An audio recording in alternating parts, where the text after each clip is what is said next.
கவுண்டபாளையம் படத்துல நாடக காதல் பத்தி கதை ஆமாங்க. அந்த நாடக காதல்ன்றது வந்து அனைத்து சமூகத்திலுமே இருக்கா இல்ல வந்து ஏதாவது குறிப்பிட்ட சமூகம் மட்டும்? அப்படி சமூகமே நான் மென்ஷன் பண்ணல சாமி. நாம் ஒரு திரைப்படம் எடுக்கும் பொழுது ஒரு சமூகத்துக்கான படம்னு சொல்றது வந்து அது தவறா இருக்கு. இது தமிழ்நாடு முழுக்க உலகம் முழுக்க இருக்கக்கூடிய பிள்ளையை பெற்ற பெற்றோர்களுக்கான ஒரு படங்க இது. ஆக்சுவலாக இதில் சாதி வேறுபாடெல்லாம் கிடையாது. இதில் எந்த சாதியில் இருக்கக்கூடிய ஒரு பிள்ளைகளுக்கு நடந்தாலும் அது கஷ்டம்தான். ஸோ அதை மையமாக வச்சு தான் நான் வந்து ஒரு பெற்றவங்களுக்கான படம் ஒரு நாடக காதலை மையமாக வச்சு பண்ணியிருக்கிறேன்னு சொல்கிறேனே தவிர இந்த படம் வந்து ஒரு நல்ல காதலுக்கு எதிரியான படமே இல்லை, காதலுக்கு எதிரியான படம் இல்லை. ஸோ அந்த மாதிரியான நாடக காதல் வந்து இதுக்கு முன்னே நிறைய படங்கள் வந்து இருக்கு, அது சம்பந்தமான விமர்சனங்கள் கூட வந்து இருக்கு. அந்த நாடக காதல் என்னவே என்ன அது மட்டும் அது பண்ணுறவனுக்கு தான் தெரியும் சாமி. ஏன்னா ஒருத்தன் ஒரு டார்கெட்டில் வருவான் இல்லைங்களா? சைக்கிள் கிடைச்சா போதுன்னு வர இருப்பான், சில பேர் கார் கிடைச்சா வரணும்னு இருப்பான், சில பேர் சொத்து பத்து கிடைச்சா போதுன்னு இருப்பாங்க, சில பேர் நல்ல மனசு இருந்தால் பரவாயில்லன்னு நினைப்பாங்க, சில பேர் பொருளாதாரமே முக்கியம் இல்லை ஒரு ஏழையாக இருந்தால் கூட பரவாயில்லன்னு நினைப்பாங்க. ஸோ அது வந்து அவங்க மனசை பொறுத்தது. நான் சொல்கிற நாடக காதலில் நாடகம் என்பதே ட்ராமா தான், நடிப்பு தான். அதாவது நல்ல வசதியாக இருக்கிறவங்கள டார்கெட் பண்ணி அவங்கள காதல் வலையில் விழ வச்சு அதுக்கு ஒரு செய்யக்கூடிய ஒரு தருதலையான நிகழ்ச்சி தான் இந்த நாடக காதல்னு நான் சொல்லுவேன்.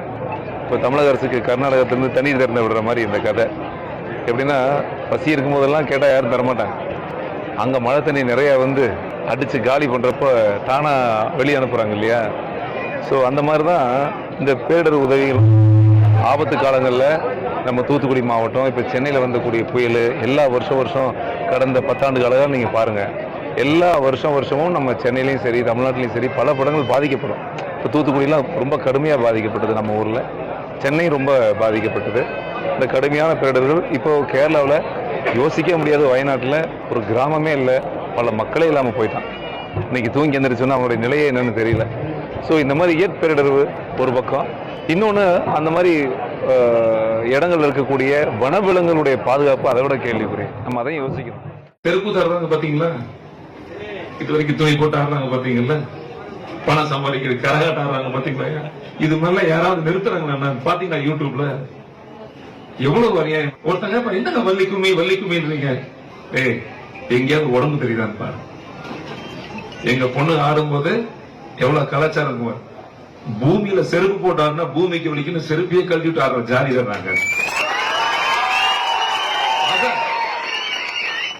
செருப்பு எடுத்து அடிச்ச மாதிரி உங்களுடைய பதில் இருக்கு பாருங்க, புடவை கட்டி பூ வச்சு குங்குமம் வச்சு அப்பா அசத்தை சீரியஸா அதுதானே சமை கலாச்சாரம். எனக்கு பெருமை. அறுபடை வீடு 6 முருகன் மாதிரி, இனி கொங்கு மண்டலத்துல முப்படை தீரன், ஓடநிலை 1, சங்ககிரி 1, 6. எவ்வளவு பெரிய சிறப்புங்க, அது எவ்வளவு பெரிய சிறப்புங்க. அது பாருங்க, அந்த சிலையை உத்து பாக்குறப்பெல்லாம் எப்படி இருக்கு பாருங்க. அது எந்த கட்சி தலைவருக்காவது இந்த புகழ் இருக்குமா? யாருக்காவது இந்த புகழ் கிடைக்குமா? நாட்டிற்காக தலை தராத நிறைய அரசியல்வாதிகளுக்கு நடுவுல தன் உயிரை நீத்த மாபெரும் அந்த வம்சத்துல பிறந்த நாம் எல்லாரும்